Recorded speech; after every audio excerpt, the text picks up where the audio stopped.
Hey everybody, welcome to the PLL Parity guide for 4x4 and also 6x6. So in this video I'm going to be going over all of the parity cases for PLL Parity on 4x4.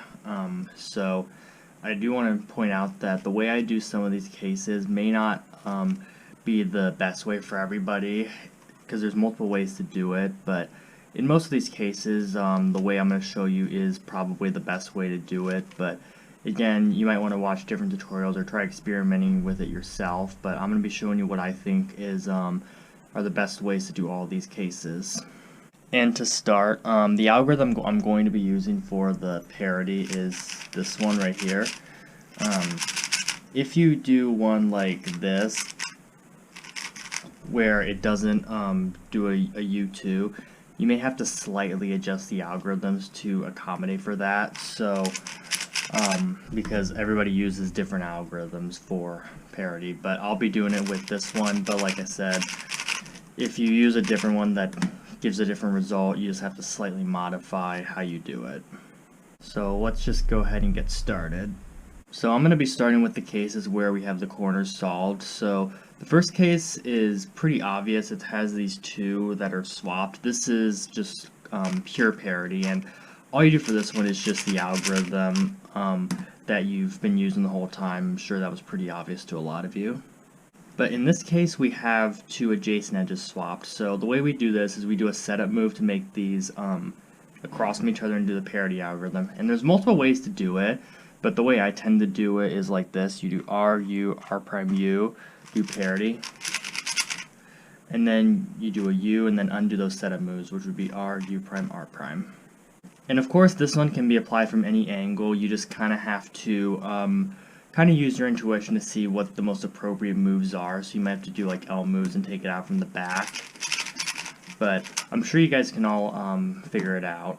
Alright, and then the only other cases where we have corners solved are these cases and their mirrors. So what we have right here is this case where we have these two like opposite edges here, and then these two that are not opposites like this. And then this one here is where we have this sort of force cycle around, and of course it could go in the opposite direction, but the way I'm going to show you is the same for each one. So I feel like the best way to do this is just to apply the PLL parity algorithm from any angle, really, because you could do the PLL first and then you'd get pure parity and then solve it from there, but I feel like that takes too much brain power, and you still get the same result if you just do parity first. So I would say don't like waste your time trying to figure out how to do it.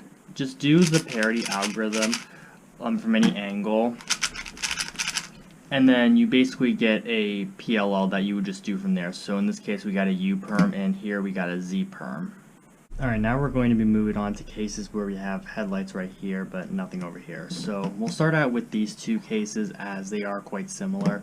So with these cases there's quite a few things you can do actually, and I tend to do it differently depending on the AUF that I have, but in this case right here that we have, where we have just these headlights with no other bars, there's two ways you can do this. So first one is you can do the parity and then you get a T perm.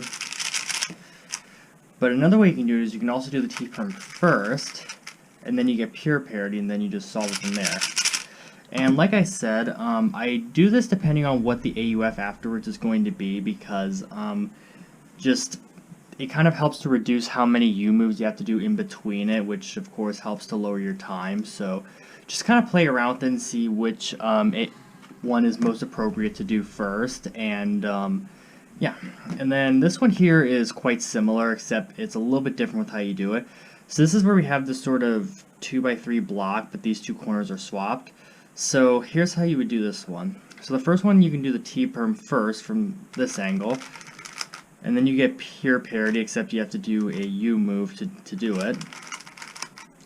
But another way you can do it is you can do a U move and do the parity from here, and then you get a T perm. And once again, just like with the other case here, it really just depends on what the AUF is for which order you should do them, which one is the most appropriate. And you do kind of have flexibility with parity, because there's two angles you can do it at, and it'll still give you the same result. But with the T-perm, there's only one angle that will give you the result you want.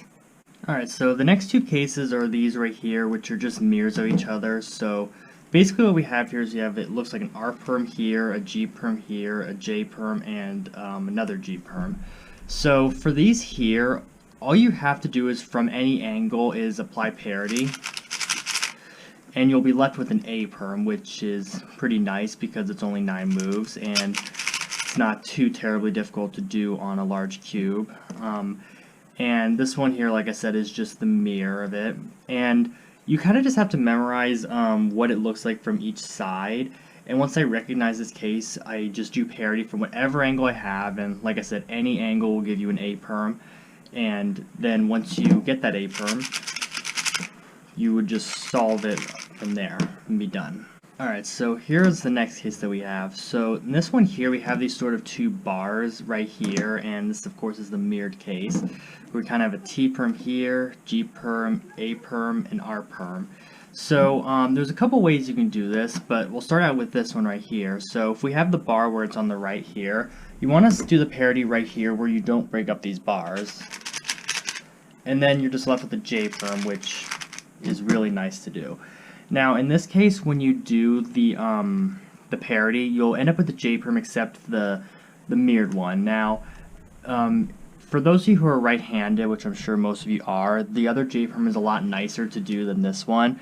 But if you're good with using the other J-perm, then of course do this. But here's another way you can do it. So right here it looks a bit like a T-perm, and we can do this. And then we do a U here in the middle of the T-perm, parity. And then you continue the T-perm, and you're done like that. Alright, so I'll show you this once again. So we start the T-perm like this, and then instead of doing this U-perm, you do a U, parity, and then continue the T-perm, and you're done.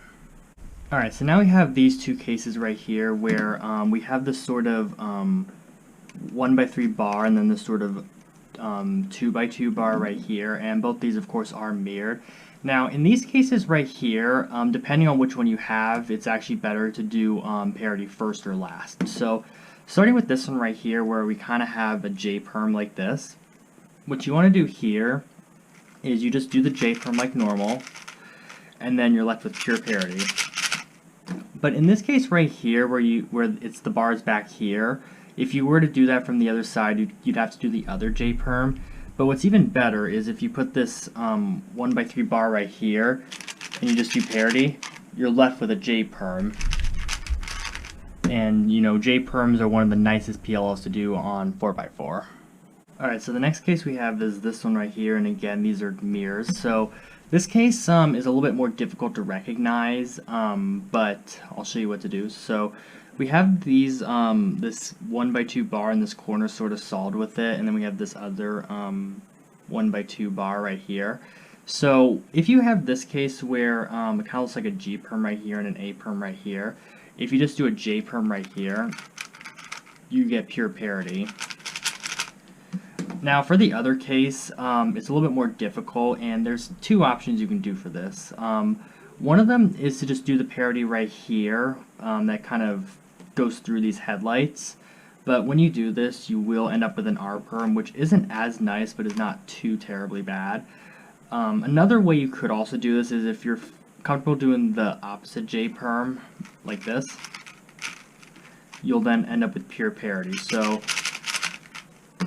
kind of experiment around with that one and figure out which one works best for you, because it might be different for everybody which PLLs they can do best. So yeah, just kind of play around with it and use whichever way you think works best for you.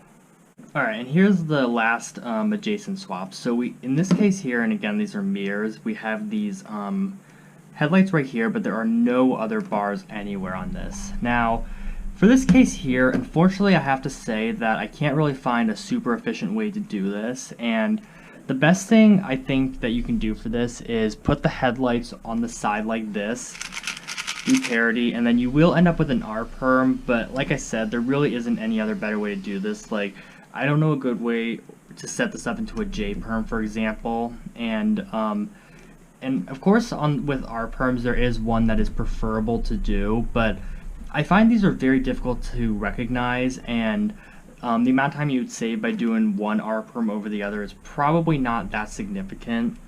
So I would recommend, just if you see anything like this, just do the parity and then do the resulting R perm, because that's the only way I can find that will fix this. But of course, if you guys know a better way to do this, feel free to leave it in the comments. Alright, lastly we're going to be moving on to diagonal swap cases where we don't have any headlights anywhere. So starting with this case right here, we have these two corners that need to swap. So here's how I would do it. So you kind of position it right here where you have a Y perm, and you do the first part of the Y perm like this. And then you want to do a U, and you're actually going to do parity right here. Do a U, and then you just finish off the Y perm like that. Alright, so next up is this case, and it does look very similar to this other case right here. So in this case here we have sort of a checker pattern here, but on this one the checker pattern is right here. So starting with this one, it's actually very similar to the last case I just showed. So what we're going to do is we're going to do the first part of the Y perm once again, but this time we're actually going to do the parity right here. And then do a U2, and then you finish off the Y perm, and you're done. Now, as for this case here, unfortunately there really isn't any good way to do this, and the only thing you can really do is just do parity. And then you do end up with an E permutation, which isn't as nice on a big cube, but really there really isn't anything better you can do. So that's what you're going to have to stick to, but of course if you find a better way to do it, feel free to leave it in the comments. Alright, and then this is the last case right here, and these again are mirrors. So for this case here you have a couple of options. If you do parity from this angle where you have these sort of two bars that look a bit like an N perm, like this, you will get a Y perm. But if you were to do it from the other angle, you'll end up getting a V perm, which is probably not that much slower than a Y perm, but I'm pretty sure Y perm is what all of you would prefer in this situation. So the best advice I can offer you for this one is, if you don't care about what PLL you get, or you do the V perm and the Y perm at about the same speed, then just do the parity anywhere from any angle when you get this case. But if you actually would prefer to do the Y perm, or if you're significantly faster with it, then you want to slice through it like this to get the Y perm, and then on this one it's the same thing, just mirrored, and you'll end up with a Y perm, and then you just finish it off from there. So thank you all for watching this video. I hope this was helpful, and if you have any other tips or tricks for doing PLL parity on 4x4, feel free to leave it in the comments. And these same tricks of course can also be applied on 6x6, so you can definitely play around with it there. And I do also plan to do this same tutorial for OLL Parity, which I hope to release within the next couple weeks or so. So be on the lookout for that. So thank you all for watching, and have a great day. Bye.